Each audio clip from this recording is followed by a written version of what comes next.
Did Israel eliminate Hamas's top military commander, Mohammad Deif? Here's everything you should know.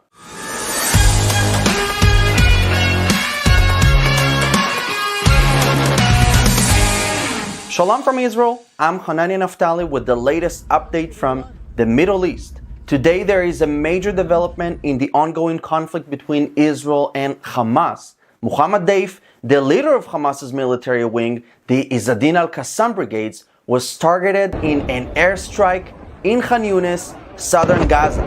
According to reports, he was hiding in a building in Al-Mawasi with his bodyguards and Rafa Salama, the commander of Hamas's Khan Yunis brigade, and they were eliminated from the air when the Israeli Air Force dropped bombs on Mohammad Deif's hiding place. Now, according to intelligence, the Israeli army, they knew about a meeting that Mohammad Deif was planning with other heads of Hamas in order to plan the continuation of the war. As soon as they intercepted this intelligence, they began planning, and what we see is what happened. We are still waiting for final confirmation of his elimination to this minute, but the IDF Southern Command and the Israeli Air Force, they executed this operation. We know that the precision of this strike was made possible by timely intelligence, which indicated the narrow window of opportunity. And it was confirmed also that no hostages were present at the site of this strike. But then many people abroad probably don't know who is Mohammad Deif. So let me explain to you a little bit about who he is. So Mohammad Deif was born as Muhammad Masri in 1965 in the Khan Yunis refugee camp. Deif has been a significant figure in Hamas for decades. He is known for surviving multiple assassination attempts, and he even earned the nickname, the Man with 9 Lives. Deif masterminded the brutal October 7th attack on southern Israel, resulting in the deaths of 1,200 Israelis and the abduction of over 250 more. Hamas claims all those who killed in the strike were civilians, but the IDF maintains and says that many of the casualties were actually active Hamas operatives. Of course, we know that Hamas does not see any difference between civilians and Hamas operatives. Jordan and Egypt condemned the attack, accusing Israel of targeting civilian areas, yet we must remember that these terrorists deliberately hide among civilians, using them as human shields, a despicable tactic Hamas has long employed. So instead of condemning Israel, Jordan and Egypt should ask, why was Mohammad Deif hiding in Al-Mawasi near civilians?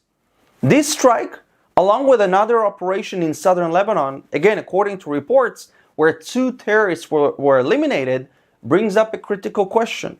Will this pressure Hamas into negotiating a hostage deal, a real one?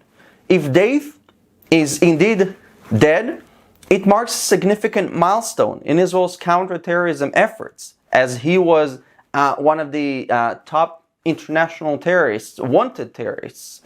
It could also severely disrupt Hamas's operations, causing a leadership vacuum and potential infightings.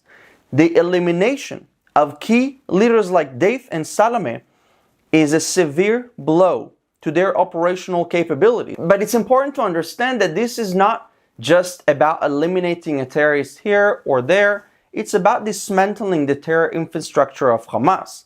Hamas has consistently shown disregard for human life, both Israeli and Palestinian. Their aim is to perpetrate violence and chaos, driven by an ideology that glorifies terror over peace. So when confronting terrorism, moral clarity is essential. There is no moral equivalence between a democratic state defending its citizens and a terrorist organization that thrives on bloodshed and terror.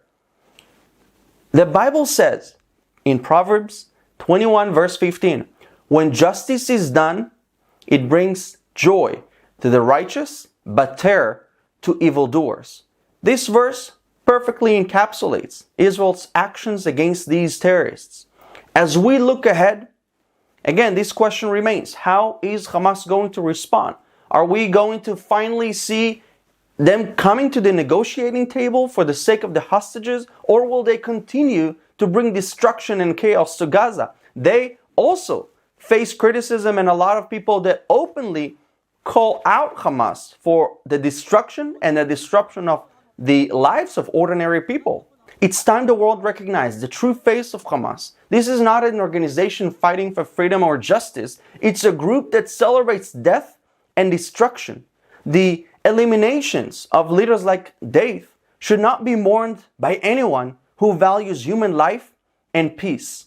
Israel will continue to defend its citizens with precision and determination. This is what every country would have done, including yours.